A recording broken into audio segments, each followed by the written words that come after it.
Hey guys, welcome back to the channel. Welcome to another video. It's that time of the year again. It's the Champions League group stage draw, and this year it has thrown up some very interesting groups, some mouth-watering encounters too. It is going to be a very big year for Champions League football. But before we get into talking about the group stage draw, I want to remind you all to please like the video and also subscribe for new openings always, and that'd be greatly appreciated. But for now, let's get back talking about this group stage draw for this season's Champions League. And we're going to go in a bit of a random order, but we are going to start with the group that the current Champions League holders are in, and that is Chelsea, of course. Chelsea were last to be drawn out of the hat in the first pot, and they have been placed into Group H for this upcoming group stage encounter. They have been drawn against Juventus, Zenit St. Petersburg, Zenit being the location of the final this year, and Swedish side Malmo.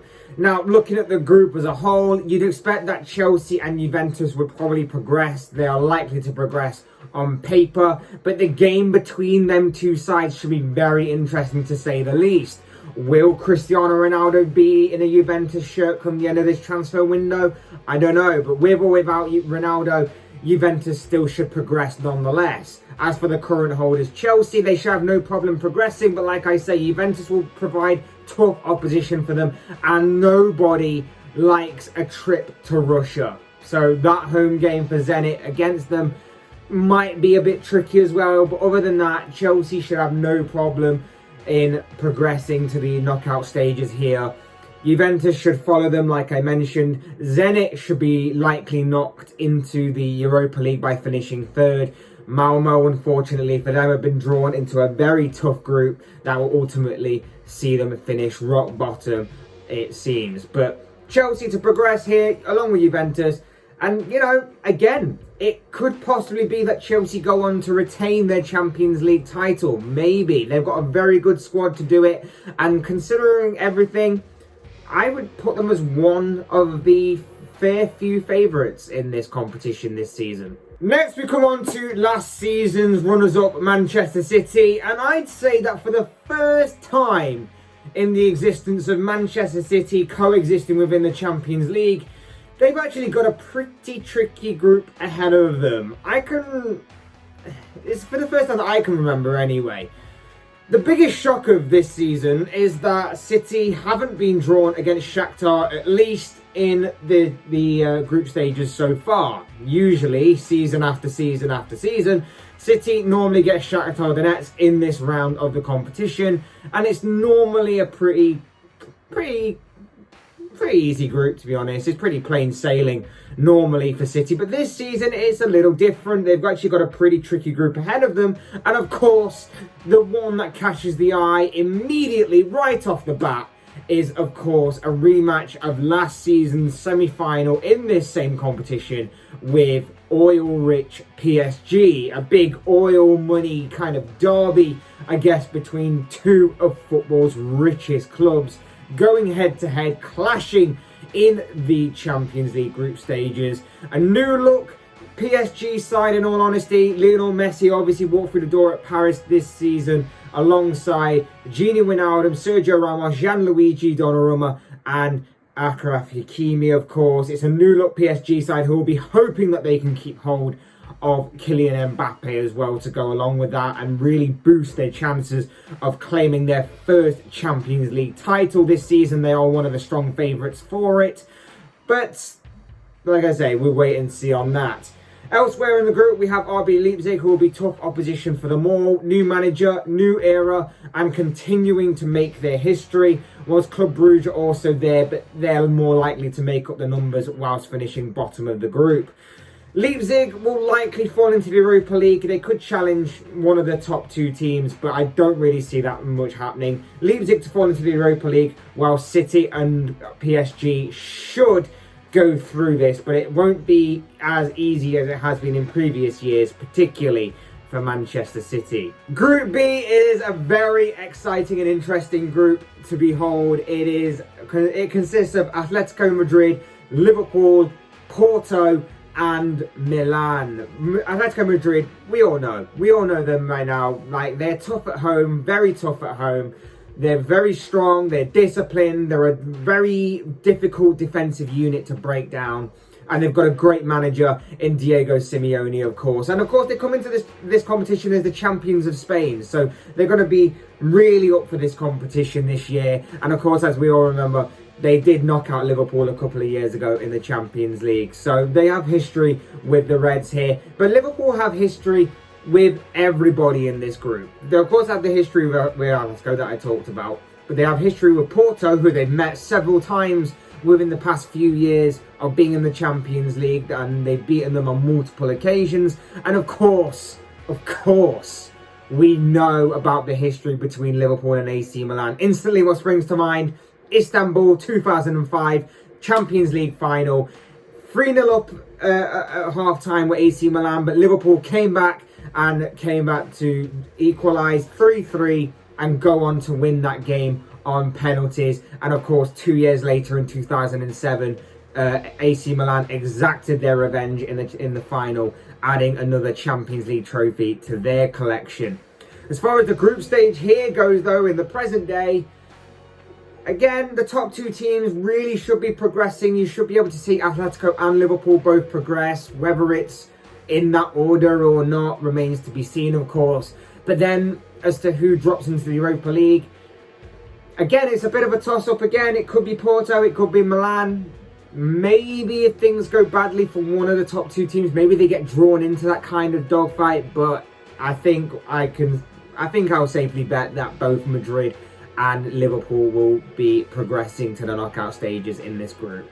We move on to the final team in the Champions League, and that is, of course, Manchester United. They've been drawn in Group F alongside Villarreal, Atalanta, and Young Boys. On paper, this should be a relatively straightforward group for United. United should be advancing in this group, but of course, nothing is ever certain with United.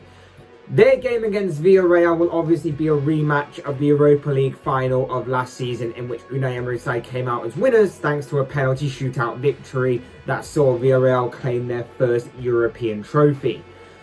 But Atalanta, they'll prove to be a very good attacking side with decent players, and they will cause problems, not just for United, but for the other teams in the group as well. For Villarreal themselves, I don't know, like, it depends, because, you know, it's Unai Emery, he's a very good coach, but it depends on how good their squad is overall and how deep their squad is. Young Boys might be tricky at home, but ultimately they should be, you don't really see them as being much of a threat in this group. So really, United should advance to the knockout stages, and then it's a battle between Villarreal and Atalanta as to who progresses with United to the knockout stages and who falls into the Europa League. It should be a very interesting group, but again, on paper, United should be progressing, but like I say, nothing is ever certain with United. You don't know which United side's going to turn up. We wait and see. Other groups, of course, Group C, we saw Sporting get drawn against Borussia Dortmund, Ajax and Besiktas. Again, it's a bit more of a tricky open group, I guess, by many people's standards. Obviously, I reckon a lot of people will back Dortmund to go through because, let's face it, if Erling Haaland stays, which is likely to happen, but we never know. Things can move very quickly in the transfer window in the remaining days of that window being open. We can expect more goals from him. Dortmund have a very good squad available to them. Probably not enough to obviously go on and win this competition, but enough to get them out of the group stage at the very least. So I expect Haaland to score more goals and continue his fantastic record in this competition, but also for Dortmund to progress. And then it's really between Sporting and Ajax. Ajax will obviously be tricky opposition, as we've known them to be in previous years. Ultimately, though, they could fall into the Europa League. I imagine it's going to be a bit of a fight between them and Sporting as to who gets that second advancement spot, or whatever you want to call it, and who falls into the Europa League. Besiktas could be in that fight as well, but I don't back them to really challenge, in all honesty. I would probably say that they would finish bottom of the group. Group D sees Inter Milan take on Real Madrid, Shakhtar Donetsk and Sheriff. Inter, of course, had their squad completely ripped apart this summer. They lost their manager, they've lost their star striker, they've lost their best right back, and there's seemingly possibly more on the horizon as well in the closing days of the transfer window. So they could actually be a bit under threat here. They still have a okay squad, it's just that they've lost some star players, and it didn't look great for them when, of course, they were losing them players like Romelu Lukaku, for example, and Hakimi especially. For Real Madrid, could they get Kylian Mbappe? The 13-time Champions League winners, of course, the most successful club in this competition, could be acquiring one of the biggest, brightest talents in world football today. That would definitely boost their chances in this competition, but I think everybody else around them may be just a bit stronger than them, as it proved to be last year and the year before. But they should have no problem here. Real Madrid should have no problem in advancing here. Inter might be a bit under threat. Shakhtar Donetsk, you never quite know what to expect from them. They can be good at home. It's just their away form that might be a bit difficult for them, especially because now we're allowed fans back. And as for Sheriff, first time in the Champions League, a debutant in the Champions League this season, representing Moldova, of course. A fantastic experience for them, especially being drawn against the 13-time winners, Real Madrid. But ultimately, it just seems like they're there to make up the numbers, unfortunately. But for me, Real Madrid to easily progress. Shakhtar and Inter, it's going to be a bit of a fight between them. If I had to guess, I'm going to go with Inter, but only just. Group E will see Bayern take on Barcelona, Benfica and Dynamo Kiev. Bayern and Barca, of course, both have history, having a couple of years ago faced each other in what was a very humiliating 8-2 loss to Barcelona, dealt by the German champions, who then, of course, went on to win the competition in that year. Bayern have a strong squad available to them. They have a new, young and up-and-coming manager in Julian Nagelsmann, of course. But ultimately, they should have no problem progressing here. They should have the team that on paper progresses to the knockout stages. Robert Lewandowski, of course, will still be looking to continue his form in this competition and still be continuing to grab the goals, be a key goal scorer for the German champions, so they should really have no problem there. As for Barcelona, first season in the Champions League, first season in general without Lionel Messi for some time now. It could be tricky for them. On paper, they still have a decent enough squad to advance, particularly in this kind of group, but you just never know. And I wouldn't be surprised if they did fall into like that third place and maybe played in the Europa League for seemingly like the first time ever. So yeah, don't be surprised. Don't be surprised if like maybe Benfica pick up a couple of decent results here and there that may hurt Barcelona, because Barcelona just slip up a little bit. Don't be surprised by that. Benfica and Barcelona may surprise some people, I think. So Bayern to go through. I'm going to back Barcelona anyway, but like I said, I wouldn't be surprised if they fell into third place. Benfica to challenge for second, but probably fall into the Europa League. And Kiev to obviously just challenge for third, but don't think they'll really challenge that well. And finally, in Group G, it's a very open group, this one, in my opinion. It's Lille being drawn with Sevilla, Salzburg, and Wolfsburg. Like I said, this is a very open group. I'd say that three of these teams are pretty much on the same level, especially when it comes to European competitions. I'd say Sevilla are just about a head and shoulders above the rest, and I would expect Sevilla to go on and qualify. Of course, they have history in European tournaments. They progressed last season, of course, in this tournament to get to the knockout stages. I would suspect that Sevilla are probably the likely favourites to be the ones to progress from here. But outside of that, Lille, of course, come into this one as French champions. An incredible season last season, overcoming the oil-rich PSG. But each game is going to be very tricky for all of these teams because of how I see them as being pretty close to each other in certain aspects and in certain terms. Sevilla, probably likely to progress. They are the likely ones to progress.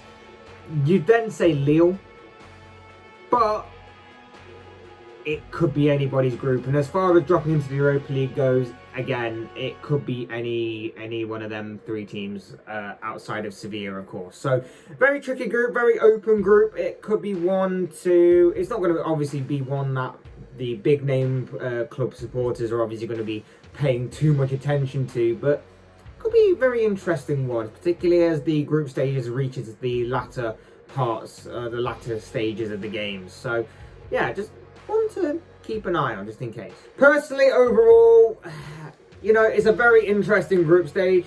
It's gotten a bit more difficult, hasn't it? It's gotten a bit more difficult because there are so many big teams that are falling down the pots, and I think it actually makes the group stages a lot more interesting and a bit more unpredictable, which is obviously great to see. There've some very interesting and exciting encounters. Manchester City, PSG right off the bat. Liverpool against Atletico, Liverpool against AC Milan, of course, and Chelsea versus Juventus instantly stick out, Barcelona, Bayern Munich, so on and so forth. So it makes it for a lot more of an interesting tournament and a lot more opening to the tournament as a whole for the group stages. But as far as my favourites initially go, outside of maybe Bayern Munich and PSG for obvious reasons, I can only see an English team winning it. The English teams have all strengthened this summer. No one really outside of England has spent big money this season for obvious reasons due to the pandemic and trying to save money elsewhere, other than PSG, of course, who have of course gone a bit crazy and have had arguably the greatest transfer window of all time. You can argue that PSG signing Lionel Messi along with former winners in both Sergio Ramos and Gini Wijnaldum, along with Hakimi and Gianluigi Donnarumma, are arguably the favourites for this competition right off the bat. But you've also got to consider Bayern Munich. They're beginning life with a new manager, and a young manager at that, yes, but they've still got a very good squad going forward, so they'll be one to look out for. Real Madrid, you can't ever count out the 13-time winners, but at the same time, do they have a squad to compete with the others? It may be a bit lacking in some areas. Even if they do go on and sign Kylian Mbappe, I still think there are other squads out there that are stronger than them in terms of both quality and depth, which is mad to say, thinking that it is Real Madrid, but that's just the way I see it. But like I say, other than that, you've got to look at the English teams. Like outside of Bayern Munich and PSG, the English teams for me are all strong contenders. United could surprise some people, I guess, if they get a few results here and there. Liverpool, obviously, you never count out Liverpool. We've seen that time and time again down the years.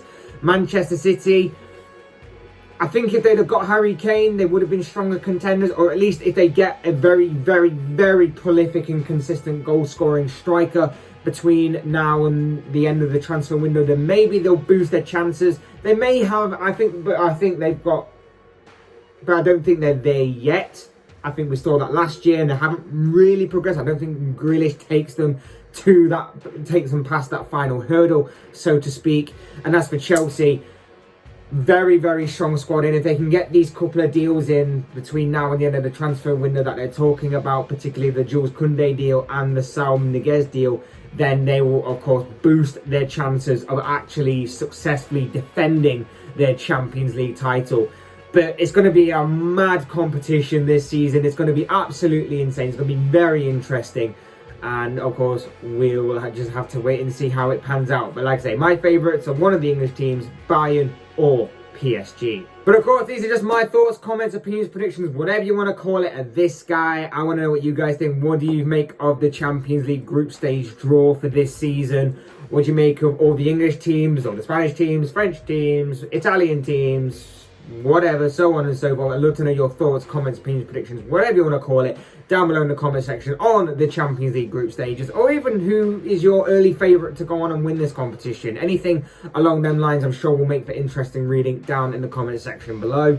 Otherwise, hit that like button on the way out if you enjoyed the video, subscribe if you're new or want to see more content like this. Both things are always and probably greatly appreciated. And as always, thank you all so much for watching and listening.